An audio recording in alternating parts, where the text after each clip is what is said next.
Russia continues to seek to undermine your democracy, your security, through disinformation campaigns and through cyber attacks. It's even trying to rewrite your history. We've all seen that. Today, an even greater threat is the threat posed by the Chinese Communist Party and its campaigns of coercion and control. In your country alone, we see influence campaigns against your politicians and your security forces. We see the theft of industrial data that you have created through your innovation and creativity. We see the use of economic levels to stifle freedom itself. It's not tanks and guns. It's very different from that. The CCP initiates retaliation against innocent parties when crossed. It infamously canceled the PFK Philharmonic's trip to Beijing for something as simple as the mayor's efforts to deepen ties with Taiwan. Shanghai canceled its cooperation with Prague after this city signed a sister city agreement with Taipei. Look, you all see this. The CCP leverages economic power to coerce countries. Recall that the Chinese embassy in Prague sent a letter to your former Senate president who had hoped to visit Taiwan.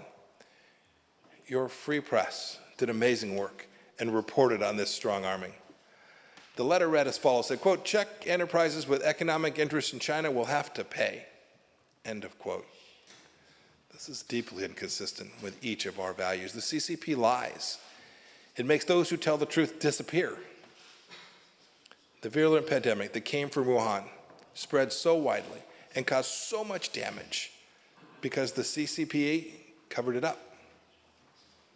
Then there's the tragedy that has befallen Hong Kong and the premature denial of freedom to those people. You see it in far-off places, in their attempts to dominate the South China Sea. You see it in the detention of 1 million Uyghur Muslims living in internment camps in Xinjiang. This is the human rights stain of the century, sustained by companies like Huawei using technology that secret police could only have dreamed up in times gone by. Now, it might be easy to dismiss the China style as just a passing irritant, but I hope you all know it is not so. The regime has a Marxist-Leninist core no less than the Soviet Union did, and indeed perhaps more so. The party has always put itself first. Its actions flow from its ideology, and it's paranoid about free societies like ours. What's happening now isn't Cold War 2.0. The challenge of resisting the CCP threat is in some ways much more difficult. That's because the CCP has already enmeshed in our economies, in our politics, in our societies in ways the Soviet Union never was. And Beijing is not likely to change course in the near future, although one lives in hope. As President Havel once reminded us, we must commit not to live the lie, but to live in the truth. And here's what's true. China's world dominance is not inevitable. We're the authors of our fate. Free societies have always been more attractive. Your people know this. Our people do too. And here's the best news of all, from all of that. The resolve of freedom-loving people all over the world is to defend their way of life, and it is growing. I see it every place I go. Americans now recognize that the CCP, which is totally separate from the Chinese people, threatens their values and their way of life.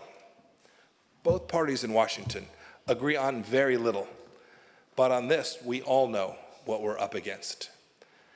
You know, I spend a great deal of time talking to members of both of our political parties. The tide has turned, just as I see it turning here in Europe as well. The West is winning. Don't let anybody tell you about the decline of the West. That is false. That is their narrative. I've heard the same observations from political leaders across the spectrum, most recently in London. Those meetings reminded me that there are plenty of European leaders eager to lean into freedom. But it's going to take all of us. It will take us working together here in Prague, in Poland, and Portugal. We have the obligation to speak clearly and plainly to our people, and without fear. We must confront the complex questions presented by this challenge, and we must do so together.